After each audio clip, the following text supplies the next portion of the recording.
नमस्कार दोस्तों, स्वागत है आपका आज के मुख्य समाचारों में। जी हां दोस्तों, आपको यहां पर देखने को मिलेंगी सुबह से लेकर शाम तक की तमाम बड़ी खबरें मुख्य समाचार ब्रेकिंग न्यूज अपडेट्स के रूप में। तो चलिए दोस्तों, जान लेते हैं आज की पहली बड़ी खबर। ऐसा जवाब मिलेगा कि दुनिया देखेगी, पहलगाम हमले पर राजनाथ सिंह का पहला बयान आया सामने। जी हां दोस्तों, पहलगाम में हुए आतंकी हमले के बाद पूरे देश में गुस्से और गम का माहौल है। इसी बीच आज रक्षा मंत्री राजनाथ सिंह ने तीनों सेनाओं के प्रमुखों के साथ एक हाई लेवल मीटिंग की। इसके बाद रक्षा मंत्री वायुसेना के एक कार्यक्रम में शामिल हुए। इस दौरान उन्होंने कहा कि पहलगाम में धर्म को निशाना बनाते हुए आतंकवादियों द्वारा किए गए कायरतापूर्ण हमले में हमने देश के अनेक निर्दोष नागरिकों को खोया है। इस घोर अमानवीय कृत्य ने हम सभी को गहरे शोक और दर्द में डुबो दिया है। राजनाथ सिंह ने आगे कहा कि भारत एक इतनी पुरानी सभ्यता और इतना बड़ा देश है जिसे ऐसे किसी भी आतंकवादी गतिविधियों से डराया नहीं जा सकता। ऐसी हरकतों का जवाब इसके जिम्मेदार लोगों को आने वाले कुछ ही समय में जोरदार तरीके से दिया जाएगा। चलिए दोस्तों, जान लेते हैं अगली खबर। प्रधानमंत्री नरेंद्र मोदी सऊदी दौरा बीच में छोड़कर भारत लौटे। कश्मीर में आतंकी हमले के बाद लिया बड़ा फैसला, अमेरिकी राष्ट्रपति से फोन पर की बात। जी हां दोस्तों, प्रधानमंत्री नरेंद्र मोदी मंगलवार को जम्मू कश्मीर में हुए आतंकवादी हमले के बाद सऊदी अरब का दौरा बीच में छोड़कर बुधवार सुबह वापस लौट आए। मोदी मंगलवार को ही सऊदी प्रिंस मोहम्मद बिन सलमान के न्योते पर 2 दिन के सऊदी दौरे पर पहुंचे थे। उन्हें आज स्टेट डिनर में शामिल होना था। इसके बाद आज वो एक फैक्ट्री में भारतीय कामगारों से मिलने वाले थे, लेकिन कश्मीर हमले की वजह से उनका यह प्रोग्राम बीच में ही रद्द कर दिया गया। उधर दोस्तों, अमेरिकी राष्ट्रपति डोनाल्ड ट्रंप ने प्रधानमंत्री मोदी से फोन पर बात की। जम्मू कश्मीर में हुए आतंकवादी हमले में निर्दोष लोगों की मौत पर अपनी गहरी संवेदना व्यक्त की। मोदी आज केंद्रीय कैबिनेट की सुरक्षा मामलों की बैठक भी लेंगे। चलिए जान लेते हैं अगली खबर। पाकिस्तान का सैफुल्लाह खालिद पहलगाम हमले का मास्टरमाइंड निकला। पीओके से ऑपरेट कर रहा था। कहा था पाकिस्तान सरकार कश्मीर मुद्दा ठंडा न पड़ने दे। जी हां दोस्तों, जम्मू कश्मीर के पहलगाम में मंगलवार को पर्यटकों पर आतंकवादी हमले में अब तक 27 पर्यटक मारे गए और 20 से ज्यादा घायल हो गए। पाकिस्तान स्थित आतंकी संगठन लश्कर-ए-तैयबा LET के unit the resident front TRF ने हमले की जिम्मेदारी ली है। इंटेलिजेंस का दावा है कि TRF आतंकी सैफुल्लाह खालिद पहलगाम हमले का मास्टरमाइंड है। वह सैफुल्लाह कसूरी के नाम से भी जाना जाता है। सैफुल्लाह लश्कर-ए-तैयबा का डिप्टी चीफ भी है। उसे लश्कर के संस्थापक आतंकी हाफिज सईद का बेहद करीबी माना जाता है। चलिए दोस्तों, जान लेते हैं अगली खबर। पहलगाम हमले के बाद पंजाब में मुस्लिमों का प्रदर्शन, पाकिस्तान मुर्दाबाद के नारे लगे। शाही इमाम बोले आतंकवादियों को बीच चौक पर फांसी हो। जी हां दोस्तों, जम्मू कश्मीर के पहलगाम में आतंकवादी हमले के विरोध में बुधवार को पंजाब के लुधियाना में प्रदर्शन हुए। यहां के मुस्लिम समुदाय के लोगों ने आतंकी घटना की निंदा की और मृतकों को श्रद्धांजलि दी। इससे पहले लोगों ने नमाज अदा की। प्रदर्शन के दौरान मुस्लिम समुदाय ने आतंकवाद का पुतला जलाया और पाकिस्तान मुर्दाबाद व आतंकवाद मुर्दाबाद के नारे भी लगाए। समुदाय के नेता मोहम्मद मुस्तकीन का कहना है कि कश्मीर में आतंकवादियों द्वारा निहत्थे लोगों पर किया गया हमला निंदनीय है। इसका पूरा मुस्लिम समाज विरोध करता है। प्रदर्शन में पंजाब के शाही इमाम उस्मान लुधियानवी भी शामिल हुए। चलिए दोस्तों, जान लेते हैं अगली खबर। मध्य प्रदेश, राजस्थान सहित 14 राज्यों में आज हीट वेव का अलर्ट। छत्तीसगढ़ में लू से मजदूर की हो गई मौत। 12 राज्यों में आंधी और बारिश। जी हां दोस्तों, भारतीय मौसम विज्ञान विभाग ने दिल्ली, राजस्थान, उत्तर प्रदेश सहित 14 राज्यों में आज हीट वेव की चेतावनी जारी की है। इस दौरान कई राज्यों में तापमान 3 से 5 डिग्री तक बढ़ सकता है। उधर दोस्तों, उत्तर प्रदेश में अगले 5 दिन में अधिकतम तापमान 47 डिग्री पहुंचने का अनुमान है। राजस्थान के 4 जिलों में आज लू का येलो अलर्ट है। 14 शहरों में कल अधिकतम तापमान 40 डिग्री सेल्सियस या उससे ऊपर पहुंच गया। वहीं दोस्तों, MP के 6 जिलों में हीट वेव के आसार हैं। खुजराहो, नौगांव, पन्ना, सीधी में तापमान 45 डिग्री या इससे अधिक रह सकता है। उधर दोस्तों, छत्तीसगढ़ में मंगलवार को बीजापुर तेलंगाना बॉर्डर पर लू से एक मजदूर की मौत हो गई। वह मिर्ची तोड़ने तेलंगाना गया था। वहीं दोस्तों, दूसरी ओर भारतीय मौसम विज्ञान विभाग ने कर्नाटक, केरल, तमिलनाडु, मणिपुर सहित 12 राज्यों में आज बारिश की संभावना जताई है। अरुणाचल प्रदेश, नागालैंड, मणिपुर, मिजोरम और त्रिपुरा में 27 अप्रैल तक भारी बारिश का अलर्ट है। असम और मेघालय में तेज आंधी तूफान की आशंका है। चलिए दोस्तों, जान लेते हैं अगली खबर। डोनाल्ड ट्रंप ने की प्रधानमंत्री मोदी से बात। पुतिन, मेलोनी और नेतन्याहू सहित तमाम वैश्विक नेताओं ने की पहलगाम आतंकी हमले की निंदा।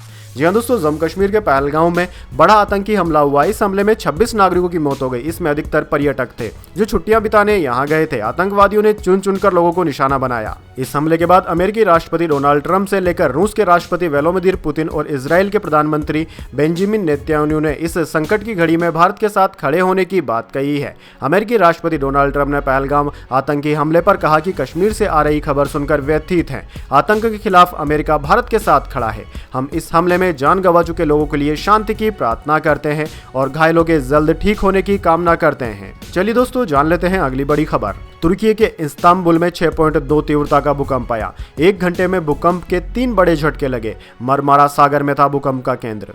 जी हां दोस्तों, तुर्की के इस्तांबुल में आज 6.2 तीव्रता का एक बड़ा भूकंप आया। इसका केंद्र इस्तांबुल के पास मरमारा सागर में था। तुर्की की इमरजेंसी मैनेजमेंट एजेंसी ने बुधवार को बताया कि भूकंप से अभी तक किसी तरह के नुकसान या चोट की कोई खबर नहीं है। German research centre for Jio sciences ने भी भूकंप की पुष्टि की और कहा कि भूकंप जमीन से 10 किलोमीटर की गहराई पर था। भूकंप से शहर और आसपास के इलाकों में बड़े झटके महसूस किए गए। लोकल मीडिया की रिपोर्ट के अनुसार भूकंप का सेंटर सिलविरी के नजदीक था, जो कि तटीय क्षेत्र है और भूकंपीय एक्टिविटी के लिए जाना जाता है।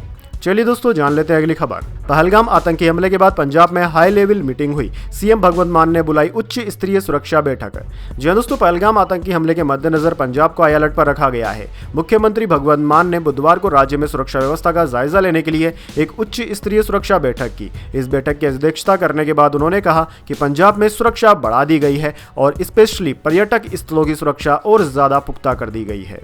चलिए जान लेते हैं अगली खबर। पश्चिम बंगाल शिक्षक भर्ती घोटाले का विरोध। प्रदर्शनकारियों ने एसएससी चेयरमैन को 40 घंटे ऑफिस में बंद रखा। कोलकाता हाईकोर्ट में सुनवाई होगी आज। जी हां दोस्तों, पश्चिम बंगाल शिक्षक भर्ती घोटाले मामले में WBSSC के मुख्यालय का घेराव कर रहे प्रदर्शनकारी शिक्षकों ने आयोग के चेयरमैन सिद्धार्थ मजूमदार को 40 घंटे तक कार्यालय से जाने नहीं दिया। सिद्धार्थ मजूमदार 21 अप्रैल की रात से ही मुख्यालय के अंदर फंसे हुए थे। मजूमदार को 2016 एसएससी भर्ती परीक्षा की OMR शीट पेश करने से संबंधित सुनवाई के सिलसिले में बुधवार को कलकत्ता हाईकोर्ट में पेश होना है। उधर दोस्तों, प्रदर्शनकारियों ने कहा कि हमारा धरना जारी रहेगा। अदालती कार्यवाही के बाद मजूमदार के कार्यालय लौटने पर उनका फिर से घेराव किया जाएगा। चलिए दोस्तों, जान लेते हैं अगली खबर। पहलगाम हमले पर गुलाम नबी आजाद की प्रतिक्रिया। कहा, मैं पहली बार देख रहा हूं कि मस्जिदों से आतंकवादियों की निंदा हो रही है।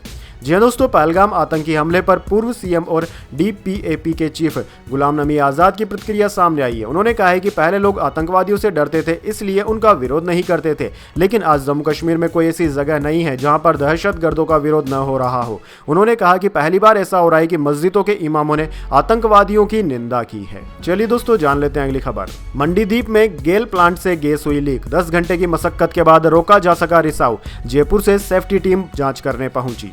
जी हां दोस्तों, भोपाल के नजदीक मंडीदीप में मंगलवार बुधवार की दरमियान रात करीब 12 बजे गेल प्लांट में गैस लीक हो गई। गैस लीक की सूचना मिलते ही फायर सेफ्टी टीम मौके पर पहुंची। काफी मशक्कत के बाद बुधवार सुबह करीब 10 बजे रिसाव को रोका जा सका। इस दौरान प्लांट के अंदर अफरा तफरी मची रही। एहतियात के तौर पर NDRF और SDRF की टीमें भी मौके पर पहुंची। प्लांट के 1 किलोमीटर के दायरे में बैरिकेडिंग लगाकर आवाजाही पर रोक लगा दी गई।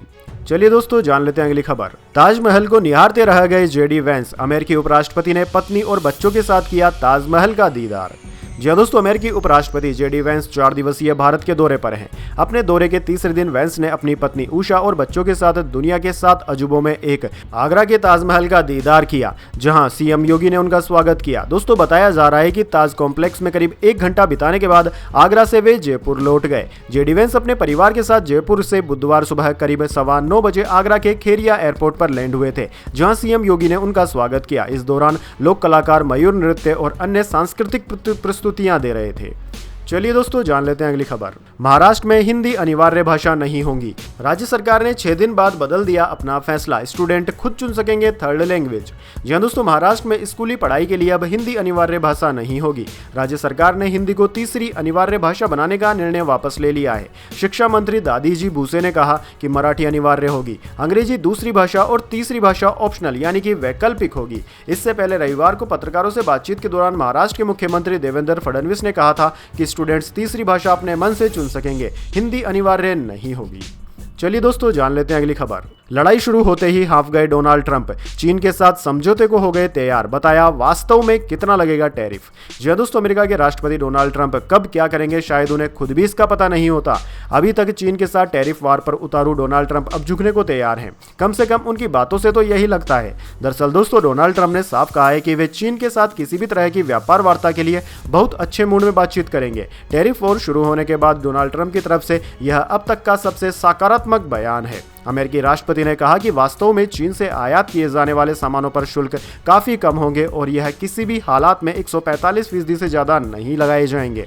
ट्रंप ने चीन के सवाल पर कहा कि किसी भी तरह की ट्रेड डील के लिए हम बहुत अच्छे होंगे और उम्मीद है कि चीन भी इस दिशा में अच्छी तरह से आगे बढ़ेगा। चलिए दोस्तों, जान लेते हैं अगली बड़ी खबर। सुप्रीम कोर्ट बोला बार काउंसिल सदस्य ही बनेंगे वक्फ बोर्ड में मेंबर, मुस्लिम होना है अनिवार्य, 2 शर्तें और भी लागू की। मणिपुर हाईकोर्ट के फैसले को पलटा। जी हां दोस्तों, सुप्रीम कोर्ट ने मंगलवार को राज्य वक्फ बोर्ड में नियुक्ति को लेकर अहम फैसला सुनाया। कोर्ट ने कहा कि राज्य बार काउंसिल का एक्टिव मेंबर ही राज्य वक्फ बोर्ड का सदस्य बन सकता है। जस्टिस एम सुंदरेश और जस्टिस राजेश बिंदल की बेंच ने फैसला सुनाते हुए कहा कि वक्फ बोर्ड का सदस्य बनने के लिए 2 अनिवार्य शर्तें पूरी करनी होगी। पहली, व्यक्ति मुस्लिम समुदाय से हो। दूसरी, संसद, राज्य विधानसभा या फिर बार काउंसिल के सदस्य के रूप में सक्रिय पद पर हो। सुप्रीम कोर्ट मणिपुर हाईकोर्ट के उस फैसले को गलत बता रहा है जिसमें हाईकोर्ट ने कहा था कि कानून में स्पष्ट नहीं है कि बार काउंसिल के बाहर होने पर वक्फ बोर्ड की सदस्यता भी समाप्त हो जाएगी। चलिए दोस्तों, जान लेते हैं इसके बाद अगली बड़ी खबर। लेकिन उससे पहले मेरी आपसे एक छोटी सी रिक्वेस्ट है, अगर दोस्तों आपको अभी तक हमारी न्यूज़ पसंद आई है तो इसे एक छोटा सा लाइक जरूर दे दीजिए, और अगर आपको पसंद नहीं आई है तो बेशक आप डिसलाइक भी कर सकते हैं। लेकिन दोस्तों, लाइक और डिसलाइक जरूर कीजिए, क्योंकि दोस्तों यही हमारी मेहनत का फल होता है और इसी से हमें पता चलता है कि आपको हमारी वीडियोज़ पसंद आ रही है या नहीं। तो चलिए दोस्तों, जान लेते हैं अगली बड़ी खबर। शेयर बाजार में लगातार 7वें दिन तेजी। सेंसेक्स 521 अंक ऊपर 80,116 पर बंद हुआ। एनएसई के आईटी और ऑटो सेक्टर में 4.5% की तेजी। जी हां दोस्तों, हफ्ते के तीसरे कारोबारी दिन यानी कि बुधवार को शेयर बाजार में लगातार 7वें दिन तेजी रही। सेंसेक्स 521 अंक चढ़कर 80,116 के स्तर पर बंद हुआ। वहीं निफ्टी में भी 162 अंकों की तेजी रही। ये 24,329 पर पहुंच गया। दोस्तों, आज सेंसेक्स के 30 शेयरों में से 24 में तेजी रही। चौथी तिमाही में उम्मीद के मुताबिक नतीजों के बाद HCL टेक के शेयर में 7.72% की तेजी रही। टेक महिंद्रा, इन्फोसिस और टाटा मोटर्स के शेयर में 5% की तेजी रही। निफ्टी के 50 शेयरों में से 38 चढ़कर बंद हुए। एनएसई का आईटी सेक्टर 4.34% ऊपर बंद हुआ। इसके अलावा ऑटो में 2.38%, फार्मा में 1.40% की तेजी रही। बात करें दोस्तों निफ्टी 50 के टॉप गेनर और टॉप लूजर स्टॉक्स की, तो दोस्तों आज के मार्केट में निफ्टी 50 के टॉप गेनर्स में HCL टेक, टेक महिंद्रा और टाटा मोटर्स रहे, जबकि निफ्टी 50 के टॉप लूजर्स में Kotak Mahindra bank, HDFC bank और ग्रासिम इंडस्ट्रीज लिमिटेड रहे। चलिए दोस्तों, जान लेते हैं अगली खबर। सोना 2,399 रुपए गिरकर 96,085 पर आया। चांदी 1,006 रुपए बढ़कर 96,613 रुपए प्रति किलोग्राम पर पहुंची। जी हां दोस्तों, सोने में बड़ी गिरावट आई है। Indian Boolean and jeweller association के अनुसार 10 ग्राम 24 कैरेट सोने का दाम 2,399 रुपए कम होकर 96,085 रुपए पर आ गया है। इससे पहले 10 ग्राम सोने की कीमत 98,484 रुपए थी। वहीं दोस्तों 22 कैरेट सोना 88,014 रुपए प्रति 10 ग्राम और 18 कैरेट सोना 72,064 रुपए प्रति 10 ग्राम पर चल रहा है। वहीं दोस्तों इसके अलावा बात करें चांदी की, तो दोस्तों 1 किलो चांदी की कीमत आज 1,006 रुपए बढ़कर 96,613 रुपए प्रति किलोग्राम पर आ गई है। इससे पहले चांदी का भाव 95,607 रुपए प्रति किलोग्राम पर था। वहीं दोस्तों आपको बता दें, जेवराती सोने की कीमत अभी भी 1 लाख रुपए से ऊपर चल रही है। चलिए दोस्तों, जान लेते हैं अगली बड़ी खबर। चीन का 10G ब्रॉडबैंड नेटवर्क दुनिया में पहला नहीं, साउथ कोरिया, जापान जैसे देशों में यह पहले से मौजूद है। स्पीड भारत से 100 गुना तेज। जी हां दोस्तों, बीते कुछ दिन न्यूज वेबसाइट्स पर दावा किया गया कि चीन ने 20 अप्रैल 2025 को हुबई प्रांत के सुनान काउंटी में दुनिया का पहला 10G ब्रॉडबैंड नेटवर्क लॉन्च कर दिया। हालांकि ये दावा सही नहीं है। 10G broadband south Korea, Japan और रोमानिया जैसे देशों में पहले से ही मौजूद है। ChinaMinutes.com के अनुसार चीन 10G ब्रॉडबैंड के लिए पूरे देश में पायलट प्रोजेक्ट लॉन्च कर रहा है। इसी के तहत हुबई प्रांत के शियोगान में 10G की शुरुआत की गई, यानी कि हुबई प्रांत के सुनान काउंटी में 10G ब्रॉडबैंड नेटवर्क लॉन्च करने की बात की जा रही है, जो कि भारत में मौजूदा स्पीड से 100 गुना तेज है। चलिए दोस्तों, जान लेते हैं अगली खबर। घड़ी, चश्मा, जूते, बैग खरीदने पर देना होगा ज्यादा टैक्स। CBDT ने कई सामानों पर लगाया 1% TDS।